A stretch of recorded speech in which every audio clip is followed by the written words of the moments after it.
What's up, guys? Welcome back to the channel. Here we are with another reaction. In this one we have what's really going on in India.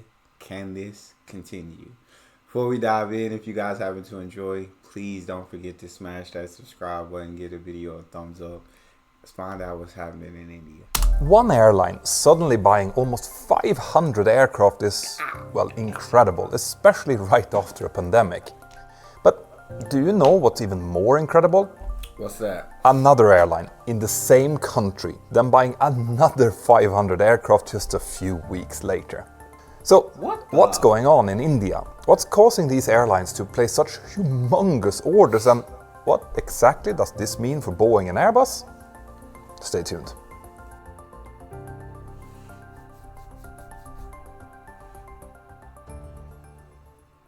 Let's start by putting this into perspective. Back in 2011, American Airlines placed what was then the largest aircraft order in history, 460 aircraft. And yes, technically this was actually two orders, since it included both Airbus and Boeing aircraft. Okay. Now, we've seen even more expensive orders since then, especially of wide-bodies, who obviously cost more per aircraft, but Americans' order remained the biggest by number of aircraft. Gotcha. And in fact, that order actually triggered something else, Boeing's launch of the 737 MAX, but that's another story. American Airlines kept that record until 2023, when Air India announced orders of 470 aircraft, again from both manufacturers. And if we add to that another 25 jets, orders from lessors, also to the same airline, then we're looking at a staggering 495 aircraft in total. So Americans' record stood for about 11 and a half years, but how long do you think Air India's record lasted? A couple weeks. Well, that order was first announced in February of 2023 and then signed in the same year at the Paris Air Show in June. But at that same air show, Indigo announced an order of 500 aircraft, all from Airbus, meaning that Air India's record lasted 4 months before another Indian airline broke it. Okay. Now, let's look at this in a little bit more detail. American Airlines placed their big 2011 order mainly to renew their fleet. Sure, they did need some of these aircraft for expansion, but mostly they were looking to replace their aging MD-80 fleet. And they were also planning to replace 757s and even some older 767-200s with Airbus A321s and 737s as part of a broader fleet simplification plan. Fleet renewals like this are pretty normal, even though wholesale orders of this size are quite rare. But what these Indian airlines are now doing, well, that's something completely different, because they're not ordering these jets just to replace old ones. They want to grow, and to grow fast. Now, that might not sound too crazy until you realize that we're talking about adding nearly 1,000 aircraft, most of them single-aisle jets, into one single market. Yeah. So, how is this even That's the trajectory that India is on right now, just pure growth. Like, in every industry, in every category, everywhere, India is just showing absolutely rapid growth. So this, while absolutely amazing, doesn't surprise me. Possible, especially since there are even more airlines in India than these two, some of which are buying more planes in fact, while others haven't been doing so great lately. Let's start with the good news. The newest airline in India is Akasa Air, which started flying back in August of 2022. This is a low-cost carrier, and as I record this, they're operating 26 737 MAX 8s with orders for another 200 MAX 8s, MAX 8-200s and MAX 10s. Now, Akasa Air would actually have even more jets today if it wasn't for Boeing's strike and other production delays, and they have been growing steadily. And this year, they have even started international flights to Kuwait, Qatar, Saudi Arabia and the United Arab Emirates. But other small airlines in India haven't been quite so lucky. SpiceJet, another low-cost carrier, went through some rough times during the pandemic, although at least they survived. But the same can't be said for two other airlines, Jet Airways and Go First. Jet Airways had been struggling even before 2020, in fact, even before the 737 MAX groundings in 2019. And Go First, which used to be called Go Air, grew much slower than their competition during the 2010s and just ended up falling behind. The what pandemic happened. then hit them really hard, and on top of that, they also suffered some engine issues. So Go First finally stopped their operations in May of 2023. Now, there are obviously more to the stories of these airlines. They faced Yes. problems for very different reasons, and we've also seen more mergers and acquisitions of smaller airlines in India during Oh, the last few years. But together, this shows us a couple of really interesting things. First, smaller airlines struggle to compete with bigger ones in the same market, which of course. isn't unusual. But secondly, and this is crucial for this story, the collapse of these airlines just isn't enough to explain why Air India and Indigo are ordering so many new jets. Let me put some numbers to this. Go First had ordered 72 Airbus A320neo family jets in 2016, mostly through lessors, and had taken delivery of 54 before stopping operations. And Jet Airways had even fewer planes when they stopped flying in 2019. Now, it gets a little bit tricky to count some of the other smaller airlines because their jets and pilots moved on to other airlines, but here's the point. All of these airlines together had maybe 100 to 150 aircraft, depending on how and when you count them. So we simply Okay. can't explain these 1,000 new planes that Air India and Indigo have ordered just by saying that they're replacing smaller players. And that's true even if we ignore new players like Akasa Air, whose numbers just makes this equation even more crazy. So let's look closer at Air India and Indigo to try and figure out what their end game is. Air India's story goes back to before World War II and is now India's flag carrier. It actually started as a private company but had been majority state-owned since in 1957. Now, that actually changed very recently because in 2022, Air India was finally sold to the Tata Group after over Okay. 2 decades. So I remember reacting to a story about Air India when they acquired all of these planes and the story of how they were public, went private, and the entire story. Of trying to. I think what Tata like basically turned the company around because it was failing under the government, and when Tata bought it, turned it all around. Privatize it.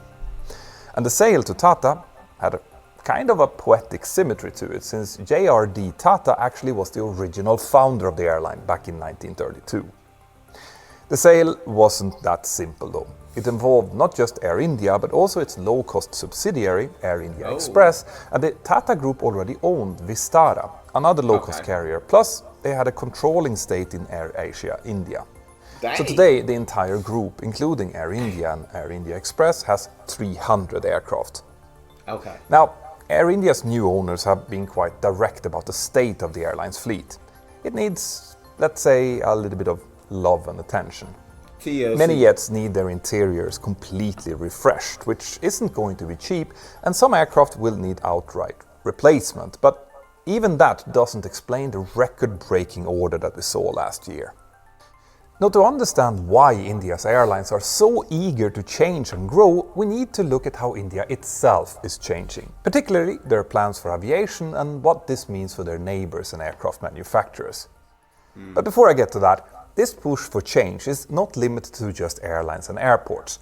It also extends to the ways we use to stay connected when we're out traveling. I'm gonna skip the And when it comes to sponsor. that, one of the bigger game changers out there is Saily, today's sponsor. Saily is a revolutionary eSIM app brought to you by the tech experts over at Nord, which is a brand that we love. Be sure to give Saily a try by going to Saily 10% discount on your first purchase. Thank you, Saily. Now, let's continue. One reason why India's airlines are either trying to establish themselves or grow as fast as possible is thanks to initiatives like the UDAN program. The initials means Let the Common Citizen of the Country Fly in Hindi, and this program, launched in 2017, was part of a broader regional connectivity scheme. Now, to understand why this matters so much, you need to realize just how big India really is. Humongous. It's nearly half the size of the 48 contiguous US states, but with over 4 times the US What? population. I thought India was like bigger than the US. Are they not? Is India not bigger than the US? Jeez. So it's not bigger than the US but has 4 times the population is absolutely crazy to me. India has now passed China as the most populous country on Earth, And yet air travel hasn't really been that popular in India, comparatively speaking. So the country's leadership now believes that making air travel more accessible will boost their economy and speed up overall development. The UDAN program is aimed to massively expand India's aviation infrastructure, including an increase in operational commercial airports from 70 to around 150. Actually, the goal was even higher than that, though some sources say that the increase was from 49 to 150 airports, including upgraded airports and military fields that will now handle commercial traffic too. And these numbers doesn't even include smaller airfields suitable for smaller turboprops.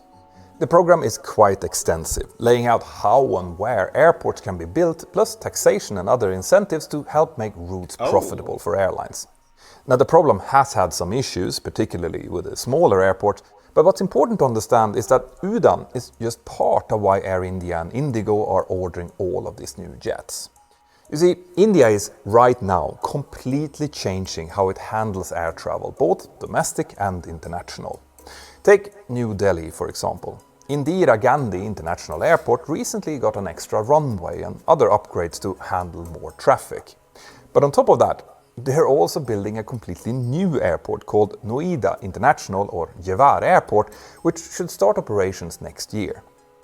And once it's fully operational, it will have 8 runways, making it the biggest airport in Asia. That's quite impressive for what was initially meant to be just a relief airport. Now, with similar airport expansions happening all around the country, you can maybe start to see why India's airlines are suddenly boosting their fleet plans. I've seen that one. In 2023, 152 million passengers flew domestically in India, which was a record, but India's authorities expect that that's going to reach a staggering 300 million by the year 2030. And in a country of nearly 1.5 billion people... That's insane. From 150 million to within 6 years from now, 300 million passengers. That is an absolutely humongous jump. But you can tell that, I mean, India is absolutely, these air companies or these organizations that own these planes and are absolutely preparing for it. You see all the airports are getting put in. They're putting in huge orders for way more planes. I believe they're trying to make these flights more affordable so it's accessible to all citizens. And so this, India not playing. I'm telling you, India is not playing. The growth that India is showing is incredible. And it's so awesome that I get to sit here and watch these videos and see it every single day. There's still huge potential for growth beyond that, especially if people's quality of life and therefore their ability to travel improves like the country's leadership is counting on. And this brings us to Indigo, the airline that most Indians are most likely to fly with today. Air India may be the country's flag carrier, but its market share has been dropping steadily for years. In fact, before its privatization, it carried fewer than 10% of India's airline passengers. And even if we add the rest of the Tata Group to Air India's numbers, they're only handling about 20 to 25%. But put together, Air India and Indigo are controlling around 80% of the country's domestic market, with Indigo obviously in the lead. Carrying what, like 50%? So that's why Indigo ordered those 500 new Airbuses. But it's important to remember that they were already expecting deliveries of over 830 planes at the time, which means, incredibly, that this new order, again the world's largest ever, didn't even double Indigo's existing order book with Airbus. Oh my days. But here is where it gets a little bit interesting.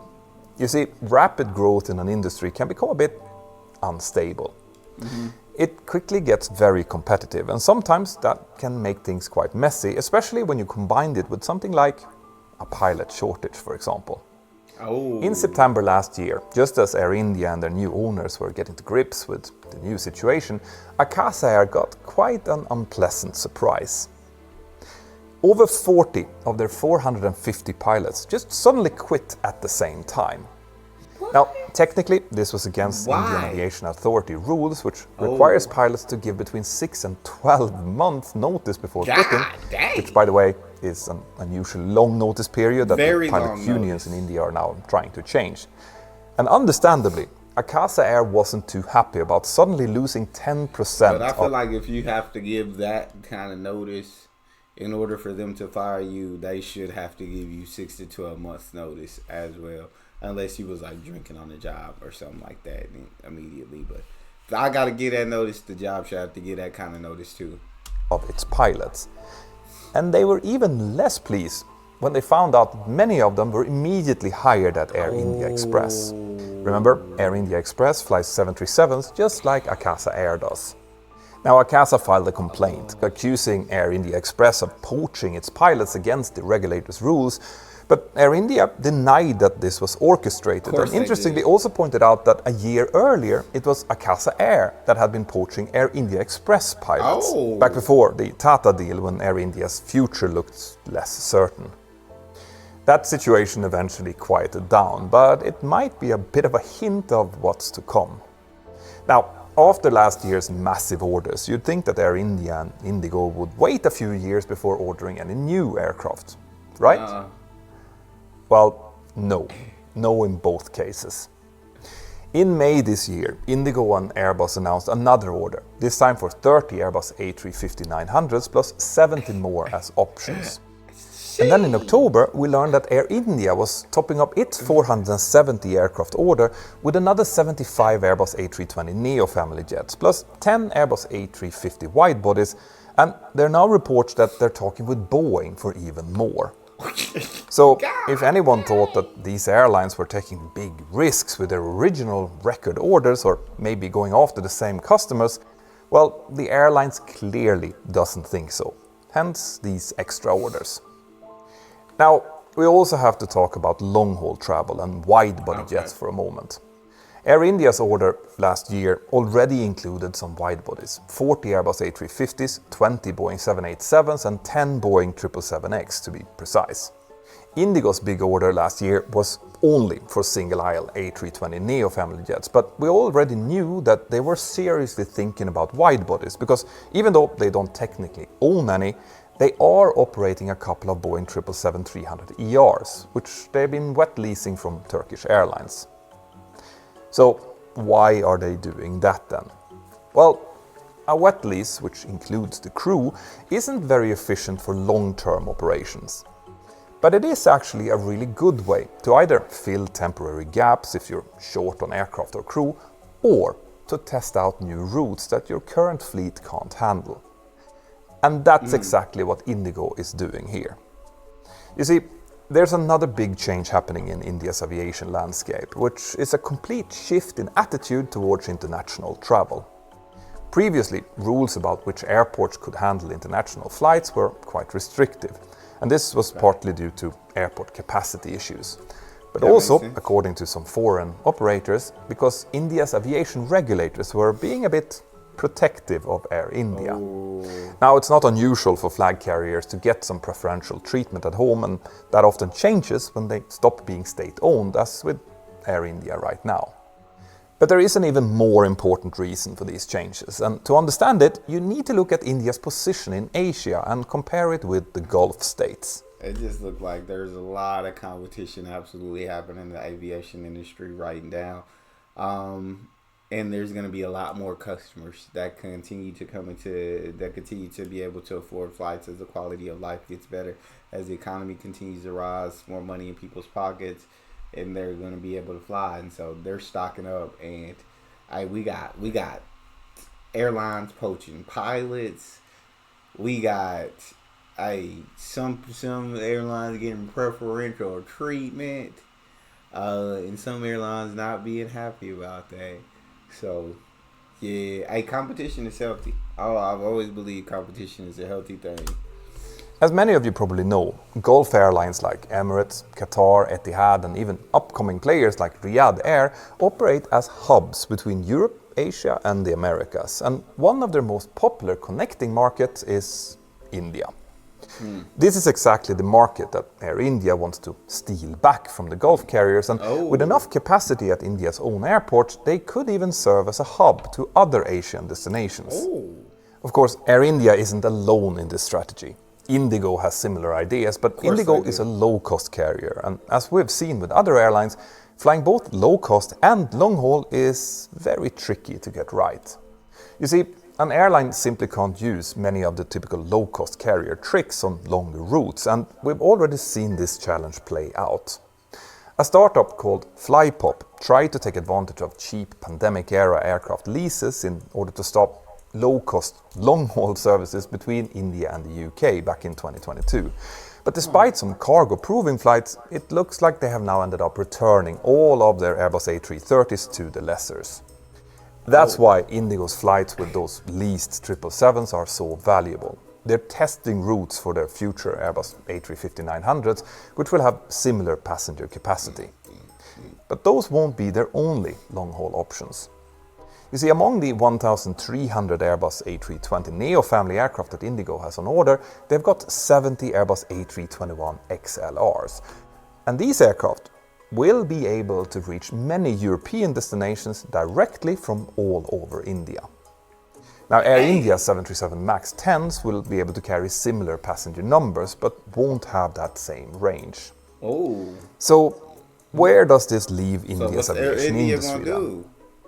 Well, we're definitely looking at more airports and more routes in and out of the country, but probably also fewer airline names than before as the consolidation continues. But there is definitely also a challenge here. With such rapid changes in the aviation picture, it's impossible to predict how much demand there will be for air travel in just 3 or 4 years. So, I feel that. are these 1,000+ new aircraft going to be too many or too few?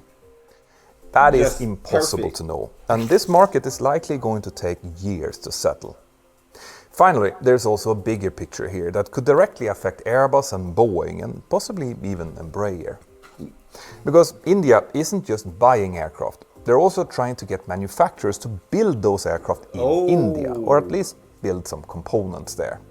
Airbus is already working with Tata to assemble helicopters and military cargo planes in India, and Boeing had already before that set up a line in Hyderabad to make helicopter fuselages, also with Tata. Dang. Geopolitics are obviously moving quickly right now, and some see India potentially replacing China as a manufacturing hub, something that probably lines up perfectly with India's own ambitions. But that kind of change obviously won't happen overnight. Airbus recently launched a second Airbus A320 final assembly line in China, but Boeing doesn't assemble any airliners outside the United States. And with their current need to keep their unions happy, announcing a major project in India seems quite unlikely. But we are seeing other aviation projects expanding in India. Things like freighter conversion lines, maintenance and service centers. Yeah. And both Boeing and Airbus already have design and logistics facilities in the country. So I expect we'll be hearing a lot more from India in aviation news over the next few years. But what do you think? Boeing and Airbus will eventually design new aircraft in the next decade or so. What role do you think that India will play in that?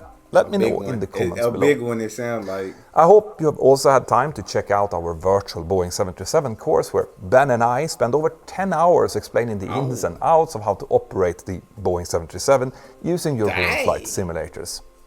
It's a really easy to follow course for anyone who is interested, and it includes things like workbooks, learning platforms and checklists. You won't find anything like it out there, I promise you that. So go to virtual737course.com and check it out, and if you use the code MENTORNOW, you'll get a 20% discount on the course. Have an absolutely fantastic day wherever you are, and I'll see you next time. Bye-bye. Hey, it sounds like it. What do you guys think about that video? What do you guys think about the aviation industry in India and these companies ordering so many freaking planes? Do you guys see a jump right now? Are you starting to see more and more Indian citizens starting to be able to afford getting on a plane? And for the most part, are you seeing a lot long haul or just more short haul trips right now? I'd love to hear from you guys. Again, every video I've seen, it looks like India is growing in every industry imaginable. So I'm just excited to see India in like 2030, see what's going on. If you guys enjoyed, don't forget to subscribe, give the video a thumbs up, and check out the next one. I'll see you guys next time.